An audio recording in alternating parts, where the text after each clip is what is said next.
Hello everyone. तो आज की जो हमारा डिस्कशन का टॉपिक है वो है हमारा यूरिया साइकिल। ठीक है। तो अब एक चीज़ समझ लीजिए कि यूरिया साइकिल में होता क्या है। तो जो हमारी बॉडी है वहाँ पर कुछ मेटाबॉलिक वेस्ट जो है वो प्रोड्यूस होते रहते हैं। ठीक है। तो जैसे अमाइनो एसिड होता है तो अमाइनो एसिड में ये कार्बन है, यहाँ पर है एच है और यहाँ पे आर चेन है, और एक तरफ होता है हमारा अमाइनो ग्रुप और एक तरफ होता है हमारा C double bond O minus, यानी कि कार्बोक्सिलिक ग्रुप। तो जो अमाइनो एसिड का जब डिग्रेडेशन होता है तो वहाँ से ये ग्रुप जो है ये रिलीज हो जाता है, इसे हम लोग अमोनिया कह रहे हैं। ठीक है। तो जो हमारा जो अमाइनो ग्रुप रिलीज होता है तो ये बॉडी के लिए टॉक्सिक होता है। तो किस तरह से इस टॉक्सिक अमोनिया को यूरिया में कन्वर्ट किया जाता है, इस पूरे प्रोसेस को हम लोग नाम देते हैं यूरिया साइकिल। तो urea cycle is a non oxidative मतलब यहाँ पर कोई भी इलेक्ट्रॉन जो है वो रिलीज नहीं होंगे। Metabolic pathway in which toxic ammonia, जो अमोनिया रिलीज हो रही है अमाइनो एसिड के डिग्रेडेशन से, वो हमारे लिए कैसी है, टॉक्सिक है। तो टॉक्सिक अमोनिया को हम लोग नॉन टॉक्सिक यूरिया में कन्वर्ट कर रहे हैं। इस पूरे पाथवे को हमने नाम दिया क्या, यूरिया साइकिल।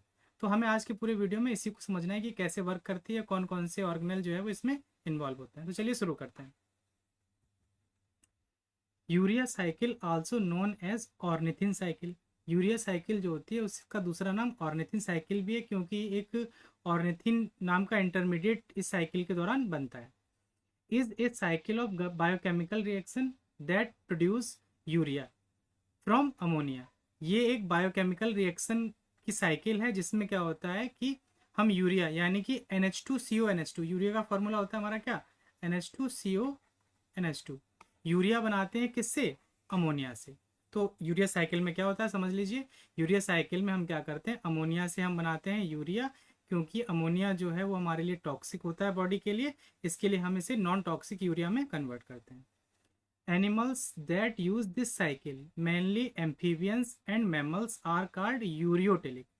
वे एनिमल्स जो इस साइकिल, जिनकी बॉडी में साइकिल रन होती है, उसमें हमारे मेनली एम्फीबियंस और मैमल्स आते हैं, और इस तरह के एनिमल्स को हम लोग यूरियोटिलिक नाम देते हैं। ठीक है।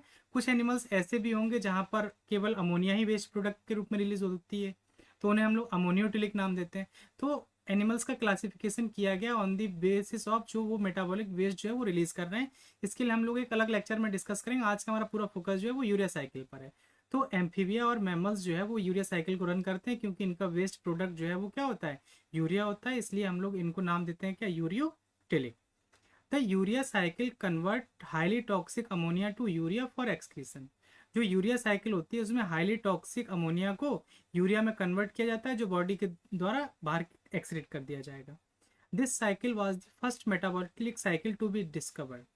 ये जो यूरिया साइकिल है ये पहली मेटाबॉलिक साइकिल थी जिसको डिस्कवर किया गया था हैंस क्रैब एंड हर्ट हैंसलेट द्वारा 1932, 5 year before the discovery of the TCA cycle. जो हमारी यूरिया साइकिल है ये पहला मेटाबॉलिक पाथवे है जिसको डिस्कवर किया था हैंस क्रैब और कोर्ट हैंसलेट ने 1932 में, और ये साइकिल की डिस्कवरी के 5 साल बाद, यानी कि यहाँ पर 1932 है तो इसमें 5 ईयर और जोड़ दो, तो यानी कि 1937 में। ठीक है।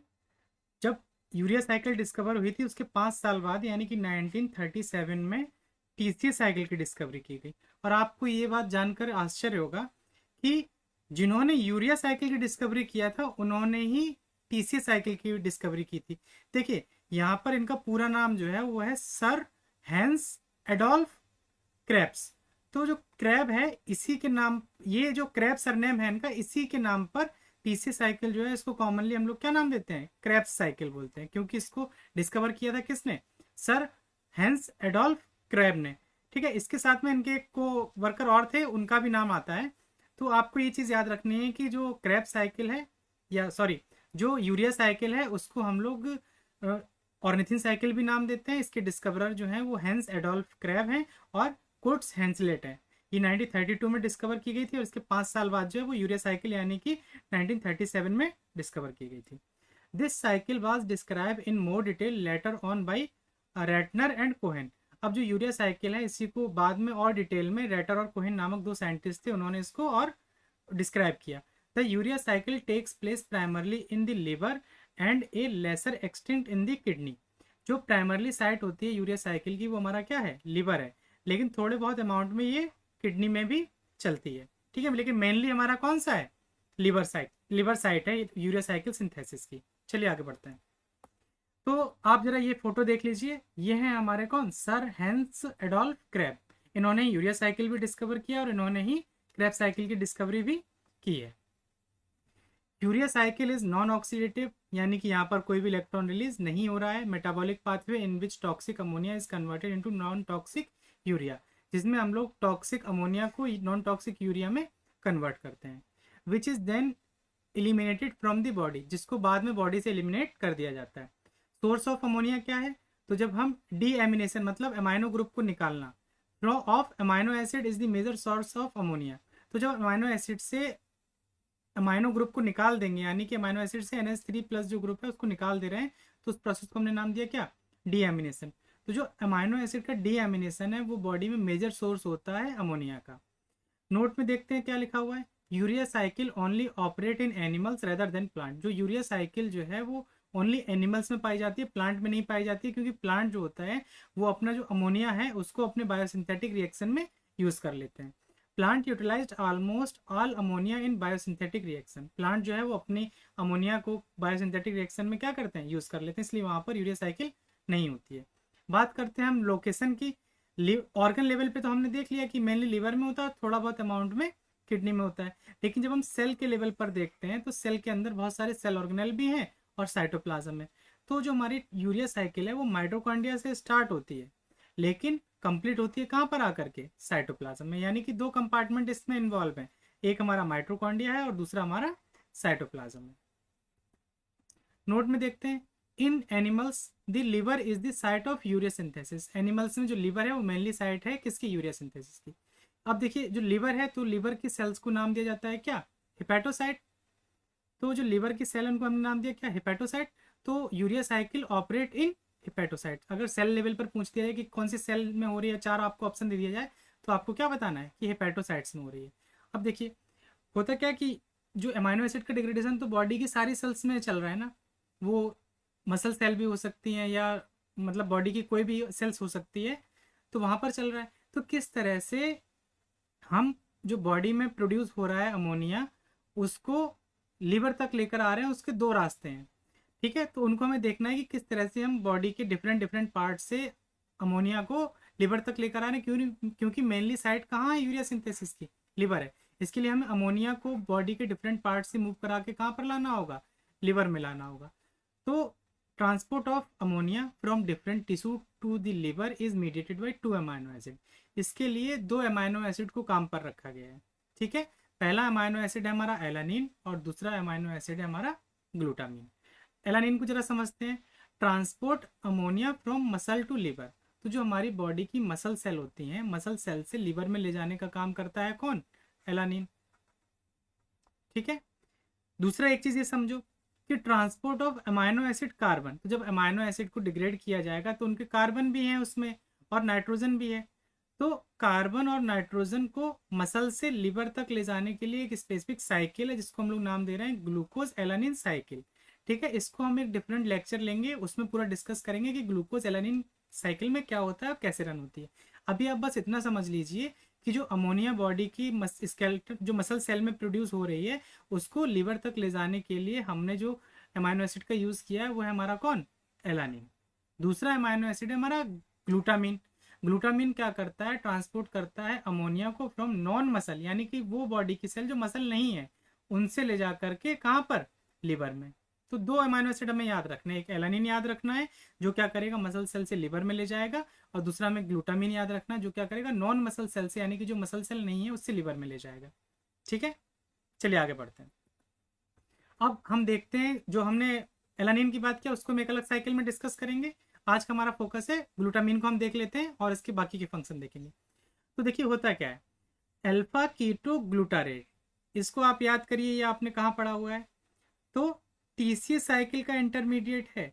तो आपने जब हमने टीसीएस साइकिल पढ़ा था तो वहां पर हमने बोला था कि टीसीएस साइकिल को जो इंटरमीडिएट है उससे हम डिफरेंट टाइप के अमाइनो एसिड को बना सकते हैं। तो आज हम देखेंगे कि किस तरह से हम ग्लूटामेट और ग्लूटामिन को बनाएंगे टीसीएस साइकिल से। तो हमने क्या किया, अल्फा कीटो ग्लूटारेट लिया, इसको हमने एक अमाइनो ग्रुप दिया और NADH के माध्यम से हमने इसको इलेक्ट्रॉन दिए। एंजाइम हमने यूज़ किया यहाँ पर ग्लूटामेट डिहाइड्रोजिनेज। डिहाइड्रोजिनेज का काम क्या होता है? इलेक्ट्रॉन को निकालना। तो ये NADH से इलेक्ट्रॉन को निकाल करके इस रिएक्शन में यूज़ करेगा। जब NADH से इलेक्ट्रॉन निकल जाएंगे तो ये कन्वर्ट हो जाएगा NAD प्लस में। और जब इलेक्ट्रॉन और अमोनिया जो है वो अल्फा कीटो ग्लूटारेट को दे दी जाएगी तो ये कन्वर्ट हो जाएगा ग्लूटामेट में। ये चीज़ समझ में आई कि नहीं? तो बन जाएगा हमारा क्या? ग्लूटामेट। अब देखिए ग्लूटामेट को हम कन्वर्ट करा सकते हैं ग्लूटामीन में, अगर हम इसको एक अमाइनो ग्रुप और क्या दे दें? ATP दे दें। अगले ही जैसे स्टेप में क्या हुआ? ग्लूटामीन सिंथेज एंजाइम यूज करेंगे हम, और ग्लूटामेट को अमाइनो ग्रुप और ATP दे करके ATP के हम फॉस्फेट को ब्रेक करेंगे, तो यहाँ से एनर्जी निकलेगी, उस एनर्जी का यूज करके हम ग्लूटामेट को कन्वर्ट कर देंगे ग्लूटामीन में। तो इस तरह से जो ग्लूटामीन है इसने क्या किया? अमोनिया को अपने ऊपर ले लिया, और ये जो अमोनिया इसने अपने ऊपर लिया है, अब ये ग्लूटामीन ब्लड सर्कुलेशन के माध्यम से मूव करता हुआ कहाँ पर जाएगा? लिवर में जाएगा, और वहां पर इसको डोनेट कर देगा। ठीक है, ये साइकिल जो दो हमने स्टेप में पढ़ी है ये रिवर्सिबल होती है। अगर हम क्या करें, ग्लूटामीन हम लें और एंजाइम यूज कर दें ग्लूटामिनिएज, तो ये साइकिल का जब रिवर्सिबल हो जाएगा लिवर में, तो वहां पर अमोनिया वापस निकल आएगा। तो ग्लूटामिनिएज ने क्या किया? इसको H2O दिया और इसने अमोनिया को रिलीज करा दिया। ठीक है, और जो ग्लूटामेट है वहां पर हम ऑक्जेलो एस्टेट यूज करेंगे, oxaloacetate as a intermediate लेंगे, और क्या करेंगे? Glutamate oxaloacetate transaminase. तो ऑक्जेलो एस्टेट को हम अमाइनो ग्रुप दे दें तो वो कन्वर्ट हो जाता है किस में? एस्पार्टेट में। तो हम एस्पार्टेट भी अभी आगे देखेंगे कि कैसे बनाया जा रहा है माइटोकॉन्ड्रिया के अंदर। तो अभी आप समझ लीजिए ग्लूटामीन कैसे बना। हमने क्या किया? पहले अल्फा कीटो ग्लूटारेट को एक अमाइनो ग्रुप दिया, NADH दिया, एंजाइम यूज किया ग्लूटामेट डिहाइड्रोजिनेज, बन गया ग्लूटामेट। ग्लूटामेट को फर्दर हमने एक NAD नहीं, NH4 प्लस दिया, और क्या दिया? ATP दिया, और ये कन्वर्ट हो गया ग्लूटामीन में। ठीक है, इसी को हम जरा डायग्रामेटिक समझ लेते हैं फॉर्मूले के हिसाब से। तो ammonia transport and detoxification, ammonia को किस तरह से हम ट्रांसपोर्ट कर रहे हैं और अमोनिया को बॉडी से बाहर निकाल करके बॉडी को डिटॉक्सिफाई कर रहे हैं, वो हेडिंग दिया हुआ है। Glutamine is the major transport form of ammonia. तो अमोनिया को ट्रांसपोर्ट करने वाली मेजर फॉर्म कैसा है? कौन सा है? ग्लूटामीन है। तो देखिए यहाँ पर हमारा ग्लूटामेट दिया गया है, यानी कि ये दिया गया है स्ट्रक्चर में, तो ये ग्लूटामेट का स्ट्रक्चर है। ग्लूटामेट को हमने क्या किया? एक अमाइनो ग्रुप दिया और एंजाइम यूज किया ग्लूटामीन सिंथेटेज। सिंथेटेज मतलब वो एंजाइम होते हैं जो ATP को कंज्यूम करते हैं। इसने क्या किया कि जो अमाइनो ग्रुप यहाँ पर दिया हुआ है उसको यहाँ पर लगा दिया। जैसे ही हमने ग्लूटामेट को अमाइनो ग्रुप दिया वो कन्वर्ट हो गया ग्लूटामीन में। अब ये क्या होगा? ट्रांसपोर्ट किया जाएगा लिवर के माइटोकॉन्ड्रिया में, और लिवर के जब माइटोकॉन्ड्रिया में ये पहुंच गया उसके बाद क्या करेंगे? हम एंजाइम यूज कर देंगे ग्लूटामिनिएज। ये क्या करेगा? वाटर मॉलिक्यूल को यूज करेगा और अमोनिया को बाहर निकाल देगा, और जो ग्लूटामीन बनाया था हमने वो वापस कन्वर्ट हो जाएगा किस में? ग्लूटामेट में। और जो यहाँ पर अमोनिया रिलीज हुआ इसको हम लोग यूज कर लेंगे यूरिया साइकिल में। ये चीज़ आपको शायद समझ में आ गई होगी। ठीक है, चलिए आगे बढ़ते हैं। अब बायोकेमिकल रिएक्शन को जरा हम समझ लेते हैं। तो जब प्रोटीन कैटाबॉलिज्म होगी तो रिलीज होगा हमारा क्या? अमोनिया। इस अमोनिया को हम लोग ट्रांसपोर्ट, जो अभी हमने समझा पीछे, एलानिन और ग्लूटामिन के माध्यम से ट्रांसपोर्ट कराकर हम ले आएंगे कहाँ पर? माइटोकॉन्ड्रिया के मैट्रिक्स में। जब माइटोकॉन्ड्रिया के मैट्रिक्स में आ जाएगा ये, तो वहाँ पर क्या किया जाएगा कि जो अमोनिया आ गया है, ये देखिए माइटोकॉन्ड्रिया के मैट्रिक्स में आ गया, तो CO2 को हम वाटर मॉलिक्यूल के साथ में जोड़ करके हम बनाते हैं क्या? बाइकार्बोनेट। तो जब अमोनिया, बाइकार्बोनेट और 2 ATP, इन तीनों को हम यूज करेंगे, और एंजाइम हमारा यूज होगा कार्बामोइल फॉस्फेट सिंथेटेज। सिंथेटेज है तो ये क्या यूज करेगा? ATP यूज करेगा। कार्बामाइल फॉस्फेटेज सिंथेटेज जो है इसको हम यूज करेंगे, और हम बना देंगे क्या? कार्बामाइल फॉस्फेट। 2 ATP हमने लिया, इनके दोनों हाई एनर्जी फॉस्फेट बॉन्ड को हमने तोड़ लिया, तो ये ADP प्लस PI में कन्वर्ट हो जाएगा। ठीक, अब देखिए यहाँ पर जो N-एसिटाइल ग्लूटामेट सिंथेटेज है ये इसके कोफैक्टर के रूप में वर्क करता है। तो इसको हम लास्ट में डिस्कस करेंगे कि इसका रोल क्या है। अभी हम पहले यूरिया साइकिल को डिस्कस कर लेते हैं, उसके बाद में हम जो N-एसिटाइल ग्लूटामेट सिंथेटेज है इसको हम डिस्कस करेंगे। ठीक है, तो जो कार्बामाइल फॉस्फेटेज जो बना उसको हम क्या करते हैं? ऑर्निथिन के साथ जोड़ते हैं, और हमारा एंजाइम यूज होता है ऑर्निथिन ट्रांस कार्बामाइलेज, OTC। ये क्या करेगा? ऑर्निथिन और कार्बामाइल फॉस्फेट को जोड़ेगा और बना देगा हमारा क्या? सिट्रोलिन। अब देखिए यहाँ पर जो इंटरमीडिएट है ये हमारा क्या है? ऑर्निथिन है। इसी वजह से हमने यूरिया साइकिल को नाम दिया था क्या, ऑर्निथिन साइकिल। अब जो हमारा सिट्रुलिन बना है जो, ठीक है, इस सिट्रुलिन को हम ये माइटोकॉन्ड्रिया से सेल के साइटोप्लाज्म में ले आएंगे, यहाँ पर एक ट्रांसपोर्टर यूज किया जाएगा और हम इस सिट्रुलिन को एस्पार्टेट के साथ में जोड़ेंगे और एंजाइम जो यहाँ पर यूज होगा उसका नाम है आर्जिनोसक्सिनेट सिंथेटेज 1, ASS1। ये क्या करेगा, एस्पार्टेट के साथ में जोड़ेगा और बना देगा हमारा क्या, आर्जिनोसक्सिनेट। ठीक है, नेक्स्ट स्टेप में हम क्या करेंगे, एंजाइम यूज करेंगे आर्जिनोसक्सिनेट लाइएज। लाइएज का काम होता है ब्रेक करना, तो ये आर्जिनोसक्सिनेट को ब्रेक कर देगा फ्यूमरेट में और बना देगा हमारा क्या, आर्जिन और फ्यूमरेट। आर्जिनोसक्सिनेट को 2 पार्ट में ब्रेक करेगा, फ्यूमरेट और आर्जिनिन 2 पार्ट में बना दिया। आर्जिनिन जो है वो इस साइकिल में आगे कंटिन्यू करेगा और यहाँ पर जो हम एंजाइम यूज करेंगे उसका नाम है आर्जिनेज। आर्जिनेज जो है एक वाटर मॉलिक्यूल यूज करेगा और यहाँ से निकाल देगा हमारा यूरिया, यानी कि NH2CO NH2। ये यूरिया निकल गया और जो हमने ऑर्निथिन यूज किया था इसमें, तो ऑर्निथिन वापस रिलीज होगा, ये फिर से माइटोकॉन्ड्रिया में एंटर करेगा और इस तरह से ये पूरी साइकिल जो है वो कंटिन्यू चलती रहेगी। ठीक है, अब यहाँ पर देखिए कि जो एन एसिटाइल ग्लूटामेट सिंथेज है NAG, इसका क्या रोल है। तो जो यहाँ पर हमने बाइकार्बोनेट यूज किया और अमोनिया है, तो बाइकार्बोनेट और अमोनिया को कार्बामाइल फॉस्फेट में कन्वर्ट कर दिया जाता है with the help of enzyme carbamoyl phosphate synthetase. Synthetase है यानी कि ATP यूज कर रहा है, तो 2 ATP इसमें कंज्यूम किए जाएंगे। ठीक है, अब देखिए कि जो कार्बामाइल फॉस्फेट सिंथेटेज का जो एक्टिवेटर होता है, या फिर हम बोलें कि इसको एक कोफैक्टर की जरूरत है, वो है हमारा एन एसिटाइल ग्लूटामेट। सॉरी, कौन है हमारा, एन एसिटाइल ग्लूटामेट। और एन एसिटाइल ग्लूटामेट को बनाने वाले एंजाइम का नाम है क्या, जो हमने यहाँ पर डिस्कस किया था, एन एसिटाइल ग्लूटामेट सिंथेटेज। तो कार्बामाइल फॉस्फेट सिंथेटेज का एक्टिवेटर है एन एसिटाइल ग्लूटामेट और एन एसिटाइल ग्लूटामेट को बनाता है कौन, NAG, यानी कि एन एसिटाइल ग्लूटामेट सिंथेटेज। अब देखिए रोल क्या है, बनता कैसे एन एसिटाइल ग्लूटामेट। तो जो एन एसिटाइल ग्लूटामेट सिंथेटेज है NAG, वो एसिटाइल कोएंजाइम A और ग्लूटामेट को दोनों को जोड़ता है और यहाँ से कोएंजाइम A निकल जाएगा और बन जाएगा हमारा क्या, एन एसिटाइल ग्लूटामेट। और एन एसिटाइल ग्लूटामेट जो है वो पॉजिटिव एक्टिवेटर है कार्बामाइल फॉस्फेट सिंथेज का। वही देखिए इस एरो में रिप्रेजेंट किया गया है कि कार्बामाइल फॉस्फेट का जो एक्टिवेटर है वो कौन है, NAG है। इनडायरेक्टली कहें कि हमारा एन एसिटाइल ग्लूटामेट जो है वो इसका एक्टिवेटर है। ठीक है, तो इस तरह से हमने इस पूरे साइकिल को डिस्कस किया यहाँ पर। चलिए इसमें कुछ और पॉइंट भी हैं, उनको भी डिस्कस करते हैं कि जैसे ये एस्पार्टेट जो हमने यहाँ पर लिया, ये कहाँ से आ रहा है। हमने NAG का रोल तो देख लिया, लेकिन जो एस्पार्टेट यहाँ पर आया ये कहाँ से आ रहा है, इसको भी जरा हमें समझना चाहिए। ठीक है, तो पहले NAG के बारे में कुछ पॉइंट्स और हैं, इनको भी देख लेते हैं। तो N acetyl glutamate synthase NAG catalyze the production of N-acetyl glutamate from acetyl coenzyme and L-glutamate। देखो एसिटाइल कोएंजाइम और ग्लूटामेट को NAG ने जोड़ा और बना दिया हमारा क्या, एन एसिटाइल ग्लूटामेट।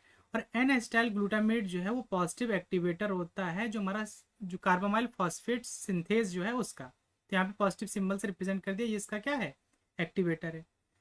उसके बाद देखिए in micro organism and plant the enzyme function is the arginine biosynthesis pathway. जो हमारे माइक्रो ऑर्गेनिज्म या जो प्लांट हैं वहां पर इसका फंक्शन जो होता है वो आर्जिनिन बायोसिंथेसिस पाथवे में होता है। वाइल इन, यहाँ पे आई छूट गया है, in mammals its major role in the produce the essential cofactor of carbamoyl phosphate synthetase in the urea cycle.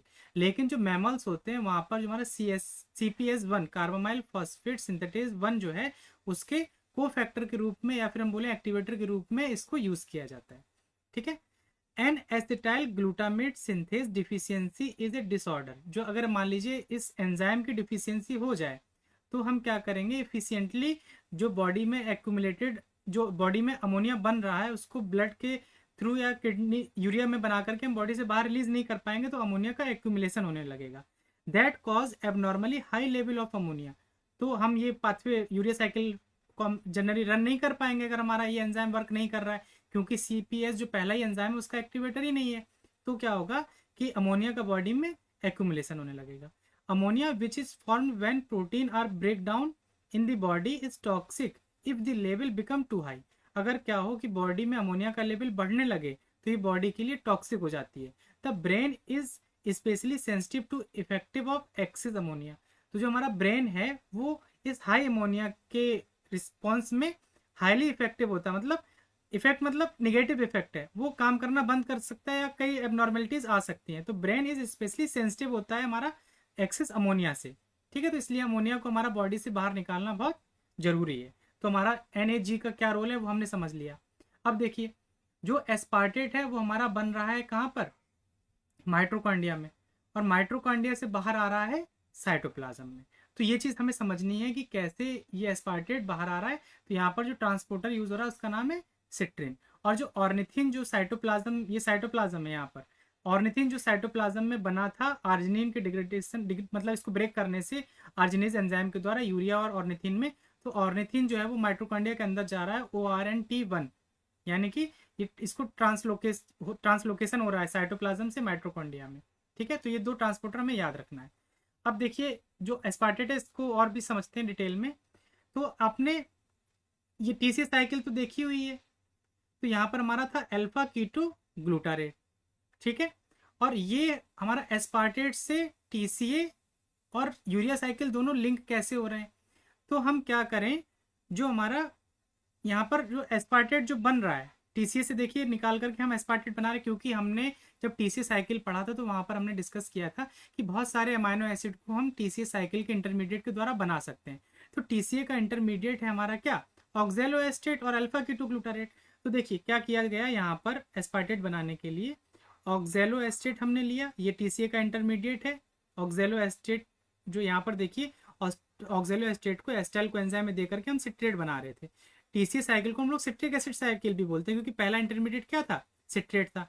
इसके लिए मैं स्पेसिफिक TCA साइकिल का लेक्चर ले चुका हूँ। अगर आपको ये कम समझ में आ रहा हो तो आप TCA साइकिल का लेक्चर देख लीजिए। उसका जो लिंक है मैं आई बटन पर दे दूंगा, या वीडियो के मोर सेक्शन में जाकर के आप देख सकते हैं। तो यहाँ पर हमने क्या किया, ऑक्जेलोएस्टेट पर ग्लूटामेट हमने यूज किया और ऑक्जेलोएस्टेट यूज किया। यहाँ पर AST एंजाइम यूज किया, और इससे क्या हुआ, ये है हमारा एस्पार्टेट ट्रांस एमिनेज। देखिए यहाँ पर जो एंजाइम यूज हो रहा है ना, एस्पार्टेट ट्रांस एमिनेज, यही हमारा एंजाइम है। तो हमने यहाँ पर देखिए ऑक्जेलोएस्टेट और ग्लूटामेट, इन दोनों को हमने यूज किया, और यहाँ का जो अमाइनो ग्रुप था, ट्रांस एमिनेज मतलब एमिनेट अमाइनो ग्रुप निकाल देना। तो यहाँ से हमने ट्रांस एमिनेज एंजाइम की हेल्प से इस अमाइनो ग्रुप को यहाँ से निकाला, और जो इसकी जो ये कार्बन है इस पर हमने ट्रांसफर कर दिया, ठीक है। तो ये हमारा बन गया क्या, किसका स्ट्रक्चर, एस्पार्टेट, और जो 2-ऑक्सोग्लूटारेट जो है वो हमारा क्या हो गया, रिलीज हो गया, ठीक है। इसको हम इस इमेज में और समझ सकते हैं। अच्छा आपको कुछ याद आ रहा होगा, ये वाली जो इमेज है ये हमने कहाँ पर डिस्कस की थी, तो जब हमने पढ़ा था मैलेट एस्पार्टेट सटल सिस्टम, कि किस तरह से ग्लाइकोलिसिस द्वारा जो NADH बने हुए हैं उसको हम माइट्रोकॉन्ड्रिया में लेकर जा रहे हैं। तो वहां पर हमने ये सिस्टम डिस्कस किया था। तो यहाँ पर देखिए हम क्या करते थे कि साइटोप्लाज्म में हमने एस्पार्टेट जो है यहाँ पर अल्फा कीटोग्लूटारेट यूज करेंगे, इसका अमाइनो ग्रुप निकाल लेंगे, यहाँ से अमाइनो ग्रुप निकाल लेंगे तो एंजाइम यूज होगा एस्पार्टेट ट्रांस एमिनेज। अमाइनो ग्रुप को जब एस्पार्टेट को दे देंगे तो ये कन्वर्ट हो जाएगा ऑक्जेलोएस्टेट में, और जब अल्फा कीटोग्लूटारेट से जब हम अमाइनो ग्रुप निकालेंगे तो ये बन जाएगा क्या, ग्लूटामेट। तो जो ऑक्जेलोएस्टेट है इसको हम फिर क्या करते हैं, NADH, यानी कि जो ये NADH ये कहाँ से आ रहे थे, ग्लाइकोलिसिस से, ठीक है। जो ग्लाइकोलिसिस जो NADH थे उससे हम इलेक्ट्रॉन लेते थे और हम ऑक्जेलोएस्टेट को देते थे, और ऑक्जेलोएस्टेट हमारा कन्वर्ट हो जाता था मैलेट में, और एंजाइम हम यूज करते थे मैलेट डिहाइड्रोजनेज, ठीक है। और NADH जो है वो कन्वर्ट हो जाता है NAD+ में। जो मैलेट जो बचता था उसको हम ट्रांसपोर्टर के थ्रू माइटोकॉन्ड्रिया में ले जाते थे, और मैलेट वाली रिएक्शन को, जस्ट ये रिवर्सिबल रिएक्शन है तो इसको हम माइटोकॉन्ड्रिया में ले जाकर के रिवर्स करा देते थे with the help of malate dehydrogenase. दो एंजाइम है, एक साइटोप्लाज्म में प्रेजेंट, एक माइटोकॉन्ड्रिया में। तो यानी कि NAD+ को इलेक्ट्रॉन देंगे तो ये कन्वर्ट हो जाएगा NADH में, और ऑक्जेलोएस्टेट को हमने इलेक्ट्रॉन देकर के मैलेट बनाया था, तो मैलेट से हम इलेक्ट्रॉन ले लेंगे तो वापस कन्वर्ट हो जाएगा ऑक्जेलोएस्टेट में। अब देखिए यहाँ पर फिर से हमने क्या किया, ग्लूटामेट दिया, और ग्लूटामेट का जो अमाइनो ग्रुप है उसको हमने दे दिया किसको, अल्फा कीटो, ग्लूटामेट का जो अमाइनो ग्रुप है उसको हमने दे दिया ऑक्जेलोएस्टेट को, ठीक है। और जब इसको दिया तो ग्लूटामेट कन्वर्ट हो गया अल्फा कीटोग्लूटारेट में, और ऑक्जेलोएस्टेट कन्वर्ट हो गया एस्पार्टेट में। यही एस्पार्टेट जो है ये यहाँ पर देखिए, यही एस्पार्टेट जो है जो माइटोकॉन्ड्रिया में, ये माइटोकॉन्ड्रिया है हमारी, और यहाँ पर देखिए ये वाली रिएक्शन भी कहाँ चल रही है, माइटोकॉन्ड्रिया के मैट्रिक्स में। यही एस्पार्टेट जो है वो माइटोकॉन्ड्रिया से निकल करके बाहर आएगा साइटोप्लाज्म में, और सिट्रोलिन के साथ में सिट्रोलिन भी बाहर आएगा साइटोप्लाज्म में। सिट्रोलिन और एस्पार्टेट जब मिलेंगे तो हमारा बनेगा क्या, आर्जिनोसक्सिनेट। तो इस तरह से हमें क्या करना है कि जो साइकिल हैं उनको हमें लिंक करके पढ़ना है। अगर मेटाबॉलिज्म को आप एक दूसरे से लिंक कर पा रहे हैं तो आप मेटाबॉलिज्म समझ पाएंगे, अगर आप लिंक नहीं कर पाएंगे तो नहीं समझ पाएंगे। चलिए आगे बढ़ते हैं। कुछ फैक्ट्स हैं यूरिया साइकिल के, उनको जरा हम देख लेते हैं।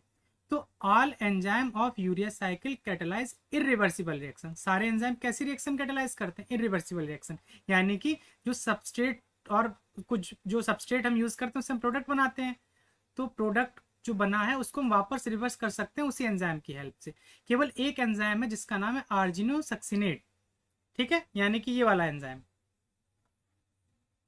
ये जो हमने यूज किया था, ठीक है, इसको हम रिवर्सिबल नहीं है। बाकी सारे एंजाइम जो है यूरिया साइकिल के वो कैसे हैं, रिवर्सिबल हैं। केवल एक एंजाइम जो है वो कैसा है, इरिवर्सिबल है। तो कौन सा है वो हमारा एंजाइम, अगर आपसे पूछा जाए कि यूरिया साइकिल का कौन सा एंजाइम जो है वो इरिवर्सिबल है, तो हमारा आर्जिनोसक्सिनेट जो है वो इरिवर्सिबल है, ठीक है। दूसरा पॉइंट देखिए, दो नॉन स्टैंडर्ड अमाइनो एसिड बनते हैं हमारे यूरिया साइकिल के, इंटरमीडिएट हैं। एक है हमारा ऑर्निथिन और दूसरा है हमारा सिट्रोलिन। ये दोनों कैसे हैं, नॉन स्टैंडर्ड अमाइनो एसिड है। स्टैंडर्ड अमाइनो एसिड आपने पढ़ रखा है, और ये हमारे यहाँ कैसे, नॉन स्टैंडर्ड, ऑर्निथिन और सिट्रोलिन। अगर आपसे पूछा जाए कि यूरिया साइकिल में कौन से दो नॉन स्टैंडर्ड अमाइनो एसिड बनते हैं, तो आपको बताना है कि पहला हमारा ऑर्निथिन है और दूसरा हमारा सिट्रोलिन है। Ornithine is synthesized in the cytoplasm. अब आप रिएक्शन देखिए, और citrulline is synthesized in mitochondria matrix. तो आप रिएक्शन देखिए यहाँ पर कि ऑर्निथिन जो है ये हमारा माइटोकॉन्ड्रिया के अंदर है, और सॉरी सिट्रोलिन जो है ये हमारा कहाँ पर है, माइटोकॉन्ड्रिया के अंदर है। ऑर्निथिन जो है हमारा ये कहाँ पर है, साइटोप्लाज्म में। तो अगर पूछा जाए सिट्रोलिन कहाँ बन रहा है, तो माइटोकॉन्ड्रिया में बन रहा है, और ऑर्निथिन कहाँ बन रहा है, तो हमारा साइटोप्लाज्म में बन रहा है, ठीक। नेक्स्ट पॉइंट देखते हैं। दो स्टैंडर्ड अमाइनो एसिड इन्वॉल्व है इसमें, दो नॉन स्टैंडर्ड हैं और दो ही कैसे हैं, स्टैंडर्ड हैं। दो स्टैंडर्ड अमाइनो एसिड में एक हमारा आर्जिनिन है और दूसरा हमारा एस्पार्टिक एसिड या हम एस्पार्टेट बोले, ये इन्वॉल्व होते हैं यूरिया साइकिल में। Aspartate is the substrate of the urea cycle while arginine is intermediate. अब देखिए कैसे आप कहेंगे, यहाँ पर हमने क्या किया, ये आर्जिनिन हमारा इस साइकिल के देखिए बीच में आ रहा है, ठीक है। तो आर्जिनिन जो है वो हमारा इंटरमीडिएट है साइकिल का, और जो आर्जिनोसक्सिनेट सिंथेटेज जो हमारा एंजाइम था, आर्जिनोसक्सिनेट सिंथेज, ये एस्पार्टेट को एज ए सबस्ट्रेट यूज कर रहा था। तो एस्पार्टेट हमारा सबस्ट्रेट है और आर्जिनिन जो है वो हमारा क्या है, इंटरमीडिएट है। ये पॉइंट हमें याद रखना है। Urea is synthesized within the cytoplasm of hepatocytes. तो देखिए यूरिया जो है वो कहाँ पर सिंथेसिस हो रही है, ये हमारी साइटोप्लाज्म में हो रही है। अगर पूछा जाए कि यूरिया जो है वो माइटोकॉन्ड्रिया में बनती है, साइटोप्लाज्म में बनती है, तो पाथवे दोनों जगह रन होता है, लेकिन और यूरिया की सिंथेसिस जो है हमारी कहाँ हो रही है, साइटोप्लाज्म में हो रही है, ठीक है। कुछ नोट में पॉइंट दिए, जरा हम इनको डिस्कस कर लेते हैं।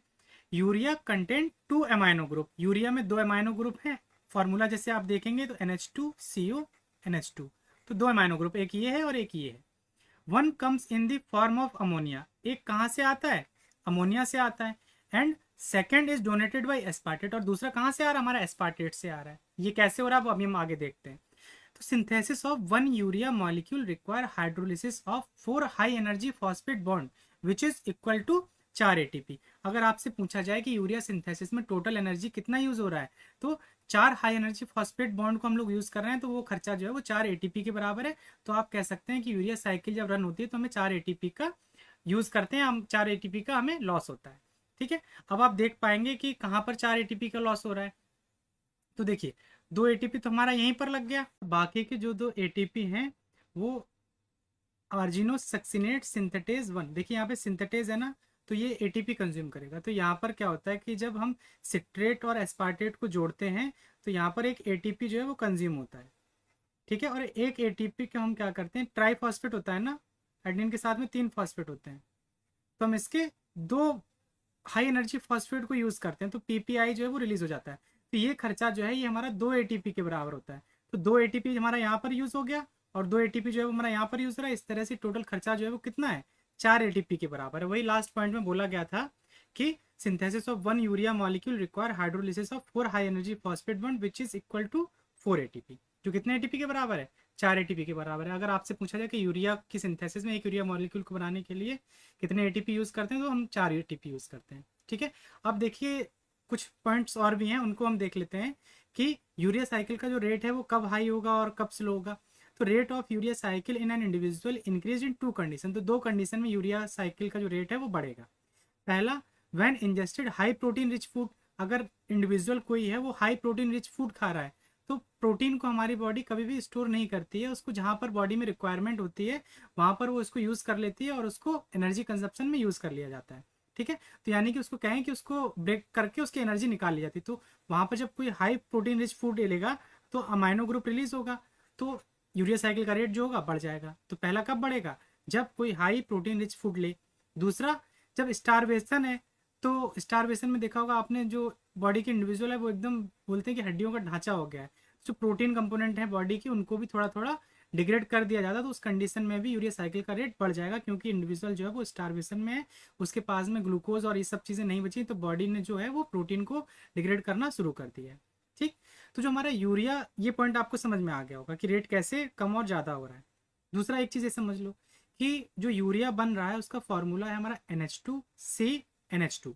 तो हमने पीछे वाली लाइन में बोला था कि 2 एमाइनो ग्रुप है ना, तो एक हमारा यूरिया से आ रहा है और दूसरा हमारा कहाँ से आ रहा है, एस्पार्टेट से आ रहा है। ठीक है, तो 2 स्टैंडर्ड, वो पॉइंट खो गया है, कोई बात नहीं, मुझे याद है लेकिन, कि 2 एमाइनो आ रहे थे, ये एक अमाइनो ये है और एक अमाइनो ये है। तो एक हमारा आ रहा था कहाँ से, अमोनिया से, और दूसरा आ रहा था हमारा एस्पार्टेट से। इसको जरा हम इस साइकिल के माध्यम से जरा समझेंगे कि कैसे ये हुआ। तो यहाँ पर देखिए क्या हुआ कि CO2 और H2O को हमने जोड़ करके, इन दोनों को जोड़ करके हमने बनाया था HCO3, ये हमारा बाइकार्बोनेट। और बाइकार्बोनेट और अमोनिया को यहाँ पर एंजाइम यूज़ हो रहा है, ये हमारा कार्बामाइल फॉस्फेट सिंथेटेज 1। ये क्या करेगा, अमोनिया और बाइकार्बोनेट को यूज़ करके इसमें 2 ATP कंज्यूम होंगे और ये इसको कन्वर्ट कर देगा कार्बामाइल फॉस्फेट में।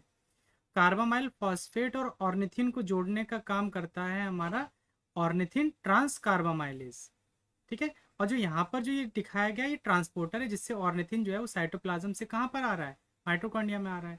तो जो हमारा ऑर्निथिन ट्रांस कार्बामाइलेज है, इसने क्या किया, ऑर्निथिन को कार्बामाइलेज के साथ जोड़ा और बना दिया हमारा सिट्रोलिन।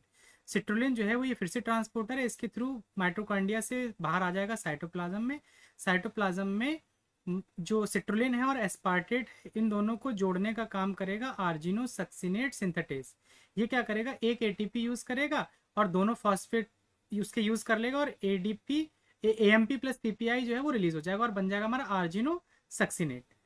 आर्जिनोसक्सिनेट को हमारा फिर अगला एंजाइम जो है वो इसको 2 पार्ट में ब्रेक करेगा, जिसका नाम है आर्जिनोसक्सिनेट लाइएज। एक बन जाएगा हमारा आर्जिनिन और दूसरा बन जाएगा हमारा फ्यूमरेट। तो जो यहाँ पर एंजाइम यूज हुआ ये हमारा हो गया आर्जिनोसक्सिनेट लाइएज। आर्जिनिन जो है इससे हम बना लेंगे क्या, यूरिया, एक वाटर मॉलिक्यूल देंगे और यूरिया हम रिलीज करा लेंगे। अब देखिए यहाँ पर आपको मेन चीज समझना है, ये है हमारा NH3, तो ये देखिए रेड कलर से दिखाया गया, तो एक ग्रुप हमारा NH3 का कहाँ से आ रहा है, ये यूरिया का कहाँ से आ रहा है, NH3 से आ रहा है। और जो इसका कार्बन जो है ये हमारा आ रहा है, ये CO2 से आ रहा है, CO। और जो NH2 है, आप देखिए, आप यहाँ पर ब्लू कलर से इसको रिप्रेजेंट किया गया एस्पार्टेट को, और यहाँ पर ये भी ब्लू कलर से रिप्रेजेंट किया गया, यानी कि ये हमारा कहाँ से आ रहा है, एस्पार्टेट से आ रहा है। वही यहाँ पर हमने बोला कि जो हमारा यूरिया है उसमें एक अमाइनो ग्रुप हमारा आ रहा है अमोनिया से, एक आ रहा है हमारा अमाइनो ग्रुप एस्पार्टेट से, और जो C है बीच वाला ये आ रहा है हमारा CO2 से। तो ये चीज़ शायद आपको समझ में आ गई होगी। और ऑर्निथिन को वापस हम माइटोकॉन्ड्रिया में ले जाएंगे, इस तरह से साइकिल जो है वो कंटिन्यूअस चलती रहेगी। अब देखिए जो लास्ट 2020 का जो एग्जाम था RPSC का, वहाँ पर एक क्वेश्चन पूछा गया था कि the ornithine cycle was discovered by, उन्होंने कहा कि जो ऑर्निथिन साइकिल है वो किसके द्वारा डिस्कवर की गई है। तो बहुत से स्टूडेंट क्या गलती करेंगे कि देखो यहाँ पर ऑर्निथिन आ रहा है तो यहाँ पर भी ऑर्निथिन आ रहा है, तो वो पहला आंसर करेक्ट मारकर चले आएंगे और ये ऑप्शन आपका हो जाएगा गलत। आपको क्या करना है कि क्वेश्चन को सही से पढ़ना है, अभी जो हमने पीछे डिस्कस किया है। तो ऑर्निथिन के जो डिस्कवरर थे वो हमारे थे हैंस क्रैब एंड हैंसलेट, तो इसका सेकंड आंसर जो है वो हमारा करेक्ट आंसर है। ये आपका RPSC के एग्जाम में पूछा गया था, और CSIR के एग्जाम या UPHSC के एग्जाम, इस तरह के जो एग्जाम्स होते हैं TGT PGT, वहाँ पर भी यूरिया साइकिल से क्वेश्चंस आते रहते हैं। आशा करता हूँ कि ये वीडियो आपको समझ में आ गया होगा। अगर इस वीडियो में अगर आपको कहीं भी कुछ भी समझने में आपको कोई भी परेशानी है तो आप कमेंट सेक्शन में कमेंट करके पूछ सकते हैं। उसके साथ साथ आप हमारे साथ टेलीग्राम ग्रुप पर ज्वाइन हो सकते हैं। ग्रुप का लिंक जो है मैं डिस्क्रिप्शन बॉक्स में दे दूंगा, वहाँ पर जाकर के आप डायरेक्टली ज्वाइन हो सकते हैं और जो भी आपको परेशानी है, आपकी जो भी क्वेरीज हैं, वो वहाँ पर आकर के आप अपना सॉल्व कर सकते हैं। अगर ये वीडियो आपको पसंद आया है तो इसे लाइक करिए। अगर आपने चैनल को अभी तक सब्सक्राइब नहीं किया हुआ है तो सब्सक्राइब कर लीजिए, ताकि आने वाले वीडियोज़ की नोटिफिकेशन आपको मिलते रहें। और अपने फ्रेंड्स में शेयर करिए ताकि हमारा स्टडी ग्रुप जो है वो और बड़ा हो सके।